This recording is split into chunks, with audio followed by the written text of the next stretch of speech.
Boa noite, meus caros colegas estudantes de Direito. Nós hoje vamos falar sobre a ação de dissolução parcial de sociedade do novo Código do Processo Civil. O tema do presente artigo tem origem no direito societário, especificamente no campo das sociedades personalificadas, sejam elas empresariais ou simples.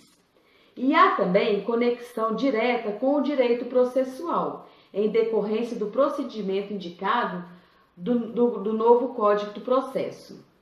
A Lei 13.105 de 2015, agora batizada do novo Código do Processo Civil, teve vigência a partir de março de 2016 e trouxe nos artigos 599 e 609 a ação de dissolução, que é tema dos mais difíceis e complexos no ordenamento jurídico brasileiro, devido à sua demora.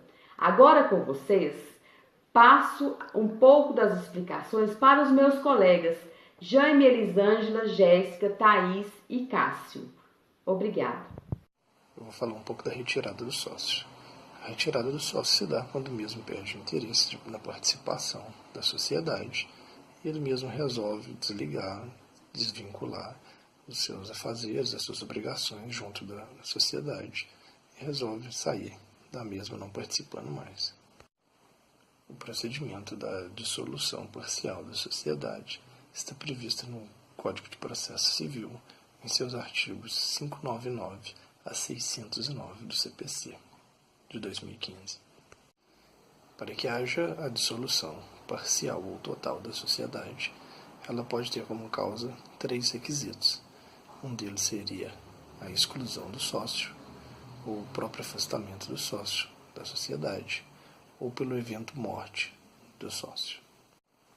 O procedimento da dissolução parcial da sociedade está previsto no Código de Processo Civil, em seus artigos 599 a 609 do CPC de 2015. Temos também a exclusão do sócio, onde fica por meio de votação a maioria dos sócios decidem excluir tal sócio para que o mesmo não possa mais participar das ações, nem dos lucros nem das obrigações que são impostas à sociedade. E por último, temos também o evento morte do sócio. Com o evento morte do sócio, encerra-se as obrigações e encerra a participação do sócio que estava fazendo parte da sociedade, compondo o vínculo de administração da sociedade ou das obrigações a que se refere a sociedade. Outros fundamentos para a propositura da ação de dissolução parcial de sociedade. Em manifesto em propriedade, o parágrafo 2º do artigo 599 aponta que a ação de dissolução parcial pode também ter como fundamento o fato de não cumprimento do seu fim por parte da sociedade anônima de capital fechado. Porém, o legislador confunde dissolução com extinção. O não cumprimento do fim social é hipótese de extinção e não de dissolução parcial. Então, quem tem legitimidade para propor a ação de dissolução parcial da sociedade? Os legitimados, de acordo com o artigo 600 do CPC, são: a linha A, o espólio do sócio falecido; a linha B, os sucessores; a linha C, a sociedade, se os sócios sobreviventes não admitirem o ingresso do espólio ou dos sucessores do falecido na sociedade; a linha D, o sócio que exercer o direito de retirada do recesso; a linha E, a sociedade, nos casos com que a lei não autoriza a exclusão extrajudicial; a linha F, o sócio excluído; e a linha G, o cônjuge ou companheiro do sócio, cujo casamento, união estável ou convivência terminou para requerer a apuração de seus haveres na sociedade, que serão pagos à conta da cota social titulada por esse sócio. Haveres no caso do término do casamento ou união estável. Outro equívoco que está no parágrafo único do artigo 600, quando o legislador afirma que o cônjuge ou companheiro do sócio, cujo casamento, união estável ou convivência terminou, poderá requerer a apuração de seus haveres na sociedade, que serão pagos à conta da cota social titulada por esse sócio. Como se pode notar, não faz o menor sentido, ao menos na forma como apresentado. Ele expõe e põe em risco a sobrevivência da sociedade. A sociedade empresária simples, na atual concepção do direito empresarial, é reconhecida como a conjugação de sócios comuns no desenvolvimento de atividades empresarial ou não econômica para repartição dos resultados, negativos ou positivos. Portanto, não faz o menor sentido que, por conta do término do casamento, união estável ou até mesmo a convivência, sejam apurados haveres, como o pagamento ao cônjuge ou ao companheiro sem critério pré-estabelecido. O término do casamento ou da união estável não pode afetar outro sócio, tampouco prejudicar a sociedade, inclusive pondo-lhe sobre risco de sobrevivência. Óbvio que o cônjuge e o companheiro devem receber seus haveres, porém, o pagamento não pode inviabilizar a sociedade, sob pena de afetar a atividade econômica e violar o princípio da preservação da empresa. O novo CPC permite que as partes escolham ajuizar a ação de dissolução parcial de sociedade e a ação de apuração de haveres em conjunto, mas também permite que seja ajuizada uma ação independente da existência da outra. No artigo 601 do novo CPC, determina-se que os sócios e a sociedade serão citados para que, no prazo de 15 dias, concordar com o pedido ajuizado ou apresentar contestação, sendo que, no primeiro caso, não haverá condenação de honorários advocatícios. E, em existindo a contestação, será seguido o procedimento comum. A sentença proferida na ação de dissolução parcial de sociedade é constitutiva negativa, pois extingue a relação jurídica existente entre os sócios envolvidos. Por sua vez, a sentença proferida na ação de apuração de haveres é condenatória ao pagamento do valor das cotas ao sócio falecido, excluído ou que exerceu o direito de retirada. De acordo com o novo CPC, para apuração de haveres, a data da resolução da sociedade será o trânsito em julgado da exclusão judicial, ou sócio, ou a data da reunião de sócios que tiver deliberado pela exclusão do sócio, quando previsto no contrato social tal possibilidade. Os critérios para a apuração dos haveres serão aqueles estabelecidos no contrato social, devendo ser respeitado a forma e o prazo de pagamento, ajustado na criação da sociedade. Se omisso o contrato social, o juiz definirá como critério de apuração de haveres o valor patrimonial apurado em balanço de determinação, balanço especialmente levantado para esse fim, tornando-se por referência a data da resolução e avaliando-se os bens e os direitos do ativo, transdígitos e intangíveis, a preço de saída, além do passivo também a ser apurado de forma igual.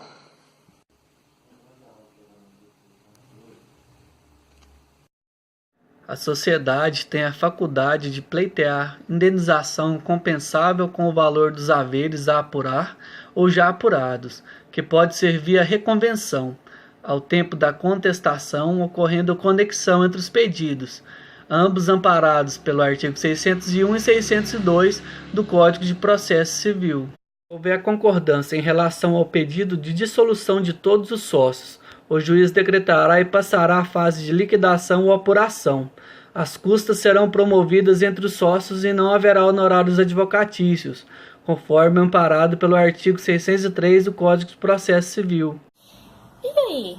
E a apuração dos haveres? Como é feita? O que é a apuração dos haveres? Bom, a apuração dos haveres na dissolução parcial da sociedade por cotas de responsabilidade limitada deve ser assegurada ao sócio retirante a situação de igualdade na apuração dos haveres, fazendo então esta com a maior amplitude possível, com a exata verificação física, contábil dos valores do ativo.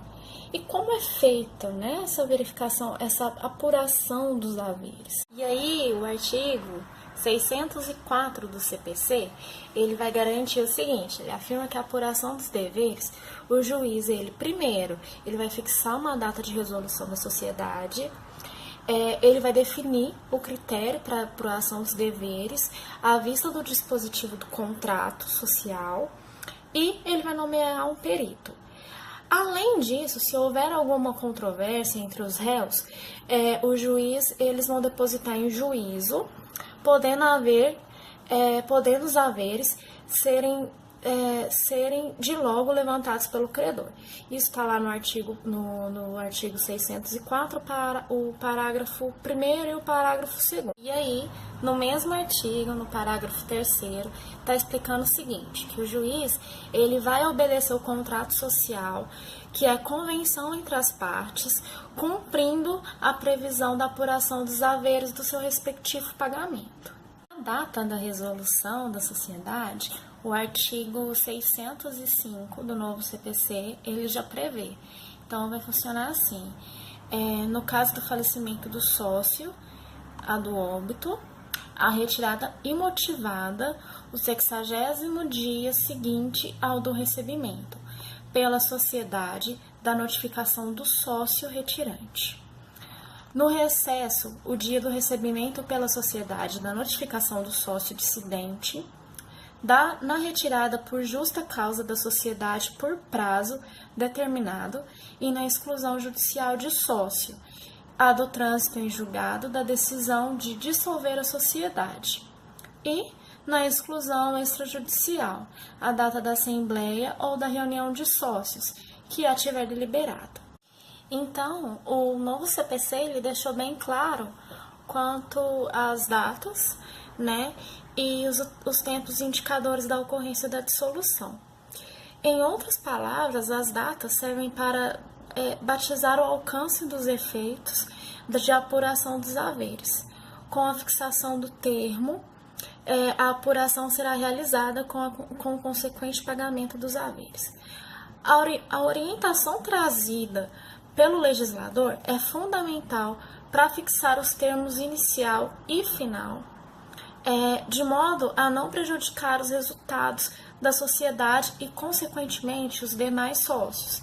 E aí, a atividade econômica ela terá continuidade, independentemente da apuração dos haveres. A omissão do contrato social.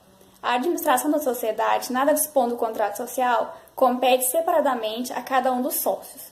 No silêncio do contrato, os administradores podem praticar todos os atos pertinentes à gestão da sociedade, não constituindo objeto social a oneração ou a venda de bens imóveis, depende do que a maioria dos sócios decidir. Da data de dissolução e do critério de apuração. Indique-se que a data de dissolução da sociedade e o critério de apuração dos haveres pode ser revisto pelo juiz a pedido das partes a qualquer tempo, porém antes do início da perícia. Se houver concordância em relação ao pedido de dissolução de todos os sócios, o juiz decretará e passará à fase de liquidação ou apuração. As custas serão promovidas entre os sócios e não haverá honorários advocatícios, conforme amparado pelo artigo 603 do Código de Processo Civil. A respeito dos haveres dos sócios retirantes, a gente tem que fazer um levantamento para poder quantificar e valorizar o que tem de investimento nas cotas. A gente tem que fazer um conjunto de valores que entregam o montante devido do sócio pelo que foi acrescentado nas cotas. A gente tem que pegar a data de início e a data de saída desse sócio para poder ter uma noção de contabilidade sobre o que foi investido, sobre aquilo que foi as prestações civis, aquilo que foi feito.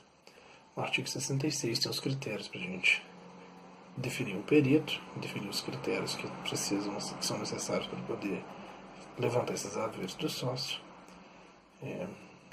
Nesse artigo 66 tem os critérios, tudo que tinha estipulado no contrato social. É preciso ser feito, segundo a jurisprudência, um balanço patrimonial para depois separar todos os haveres desse sócio. Gente, é isso. A gente sabe que o tempo é curto, é uma matéria muito extensa.